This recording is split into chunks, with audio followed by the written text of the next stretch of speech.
Hi guys, Ali Duzette here. Long time no see. I was posting every single day for many months, and then right after the eclipse, I woke up and I just felt like, no, I don't want to do it. And I thought, I always tell everybody to listen to their bodies, and so if my body is saying no, then I should probably listen to that.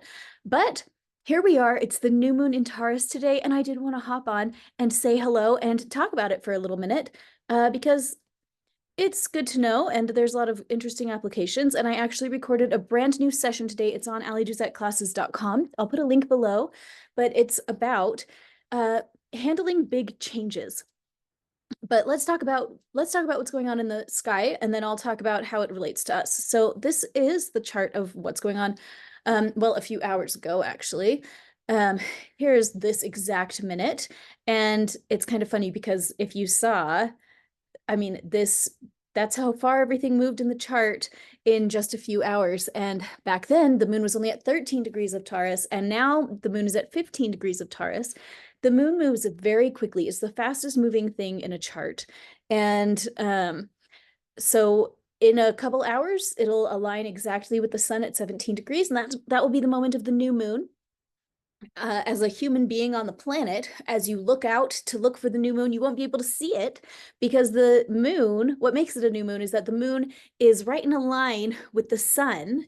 And so at night, the moon is where the sun is, and you cannot see the sun because it's night. Do you see what I'm saying? So anyway, that is what's going on with the new moon. And this is a really cool new moon because we have Venus in Taurus as well, Uranus in Taurus as well, and Jupiter in Taurus as well. So let's break it down. Venus talks about good luck. I mean, Venus is the planet of receiving the good things. Jupiter is the planet of divine blessings, and these two together are the major and the minor benefics of the chart, which means that big blessings and little blessings, you got Jupiter and Venus, and when they're together in a sign, it's usually, good news, extra blessings. Uranus is actually famous for unexpected disaster. And I don't think it actually requires any disasters out of anybody. I think what it does is it brings us surprises that match what's going on inside of ourselves. So if what's going on inside of you is positive and exciting and wonderful, it's going to bring you positive, wonderful, exciting changes. And if what's going on inside of you is being racked by guilt, unresolved things that you've done to other people, you never apologized for, never made it right.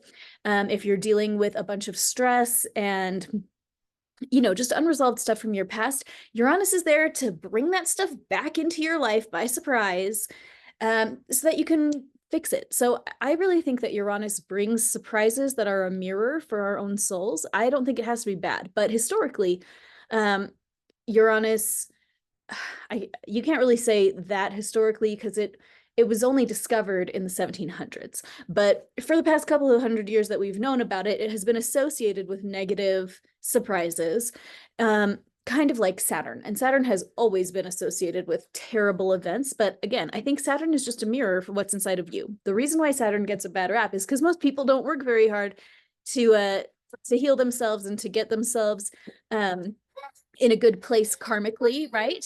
Oh, hello. You're very cold. You're so cold. It is Yeah. snowing today here in Springville. Can you say hi? Hi. Hi. Yeah, baby Danielle. Danielle turns 3 tomorrow. You say 3? You do it? 3. Yeah, you get to be 3 tomorrow. So good. Boy. Yeah, there's the 3. Yeah, 3 fingers. That's right.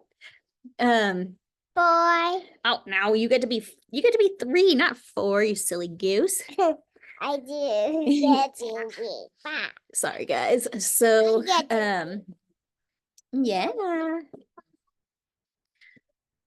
So what we have here, all gathered in Taurus, the sun and the moon, Venus, Jupiter, and Uranus, is a big invitation to see the blessings in unexpected changes. So that's what I created this new session about today. And I'm just gonna talk about these concepts right here because I think that everybody can benefit from them.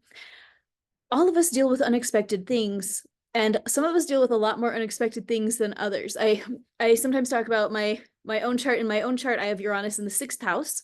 And if you have Uranus in the 6th house in your natal chart, then you probably know what I'm talking about. But it makes it so every single day of my life, there are unexpected surprises and events. And I think that that is not always normal for people who don't have the planet of surprises in their house of every single day, you know, but every single day I do have surprises, and sometimes they're fun, sometimes they're less fun. They've gotten more fun over time as my perspective has changed over time, uh, but all of us deal with surprises. How we handle them is going to be a function of what's going on inside of our own souls. And so I don't know if you've heard of that story of the person carrying the coffee and the person carrying the water, where if you're carrying coffee, you're carrying boiling hot coffee and somebody bonks you and you spill it and you get burned. It's because you were carrying coffee that was hot and you spilled it and you burned it. And if you're carrying water and somebody bonks you and it spills, you're gonna get wet with water, and you get wet that way because that's what you have in your cup. And basically the idea is, what's in your cup? You know, what is inside of you that when it gets jostled around, it spills out on everybody around you? Is it a bunch of bitterness? Is it a bunch of anger? Is it a bunch of frustration? Is it a bunch of guilt? Is it a bunch of martyrdom and self-blaming and, oh, I shouldn't have done that? And, you know, being a victim, you know, what is inside of you that when these unexpected things show up, they jostle you around? What is that spilling out on everybody around you? So as we're dealing with unexpected events, we we get this opportunity with this new moon to reset all of how we handle these events, okay? Every time there's a new moon, we have this opportunity for a big reset. We get to reset our our entire way of looking at the world in that slice of the zodiac. Okay, so we have this new moon happening in Taurus, right, at about 17 degrees. And so whatever you've got in your chart at 17 degrees of Taurus, you get a big reset. For my daughter, it's her birthday tomorrow. She has to have a big reset for her whole sense of self this year. Kind of fun. We'll see how that looks like in a 3-year-old, you know? But everybody has Taurus at 17 degrees somewhere in their chart, and maybe there's a planet there and maybe not. It doesn't super matter. But the idea is that we get to reset our sense of stability. Okay, that's what Taurus is all about: stability, calmness. Taurus is the earthiest earth sign. It's the sign of the mountain. It's the sign of the farm, the field, okay, the earth itself. And we get to reset that sense of groundedness, that sense of stability, that sense of like being the earth. Because even when there's an earthquake and it shakes up the earth is still the earth. Like the earth still wins, right? Like a whole lot of crazy stuff can happen on the earth, but it doesn't change the massive stability of the earth itself. You know, the little people, the little trees, little houses on top can get shaken up, but the earth itself, even in an earthquake, is still fixed in a kind of a very real way, right? So this new moon tonight is inviting us to really step back and take a look at how we evaluate change in our lives and how we experience change in our lives, and how our reactions are really a reflection of what's going on inside of ourselves. What is inside of you?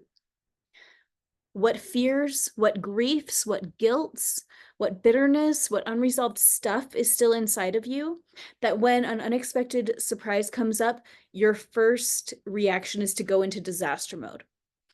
What is inside of you that when big changes happen, your spirit feels despair that everything is over, instead of hope and excitement, because God already knows, our God already knew that was going to happen, and he's already planned something way better to happen next, you know, that this is just the prelude for the really great blessing on the other side of the rainbow. I really feel that God just wants us to have the best time on this earth. And when we are not having a great time, a lot of times it's because the energy that we have going on inside of us is the thing that needs to change. I don't personally believe that God's sitting there striking us down and punishing all of us. I really think that This is just my belief. I believe that God lets us have the experiences that we want to have, and that the experiences that we want to have, we don't always remember that we wanted to have them. And I wrote a whole book about this. It's called Deep Past Resolution, about our lives before we were born with God, and how and why we chose different situations for our lives. This book was inspired after my brother died. After my brother died, and I could like see spirits and stuff. Um, when I say that, it's not like there's dead people everywhere, but and I didn't see my brother very much. I barely see him ever. I rarely really see him, but I was really upset thinking about his life, and I asked if we could talk about it. And I said, James, why did you pick to be so disabled? Why did you pick this terrible life? He was nonverbal in life, had tons of problems, suffered a lot of abuse at the hands of daycare workers and bus drivers and weird stuff. And we would find out like way later, and it was just awful. And James, why did you want that? And he kind of showed me himself before he was born, and kind of like the reasoning that he went through to select that life for himself. And it was a very mind-boggling conversation to have. And so I wrote about that in that book, Deep Past Resolution, which is on Amazon. And it really just left me thinking, oh my gosh, like I think we all just choose. I think we chose what we wanted. And I indeed had another experience with shall we say, concerning my brother when I was 14 years old.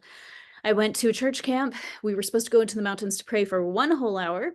So I did, and I prayed, and my big question was, why did you curse me with a disabled brother? God, don't you love me? Why did you do this? Why did you ruin my life by sending me this brother? And at the end of the hour, I got a very clear answer that just said, don't you remember? And I did remember. It was like this fog lifted, a veil lifted, and I saw myself standing there. And I told these men at a table, I said, I'll go to Earth under one condition. I must go as his sister, James's sister. And there was this understanding that he was going to be very disabled. And I was like, I must come with him. The end. I'm willing to come to Earth, but I must do it with him. And I remembered it so clearly. And I heard the voice of the Spirit just say, now that you remember, you can never complain again. You chose this. You chose your life. You chose your life. You have sat here and thought you were a victim of all these horrible things. You felt so put upon by this situation with your brother. You asked for it. You begged for it. You demanded it. You said you would not come down unless you had it. So you can't complain. And so that happened when I was 14 years old, and I meditated on that for a lot of years, um, prior to that second conversation after my brother passed. And I don't know, I really think that a lot of these changes that show up for us by surprise, they're not really surprises to our own souls. I don't think God is sending them down to punish us. I really think that we have a lot of power. And God has created this planet for us to exercise our own power and to experience our own agency.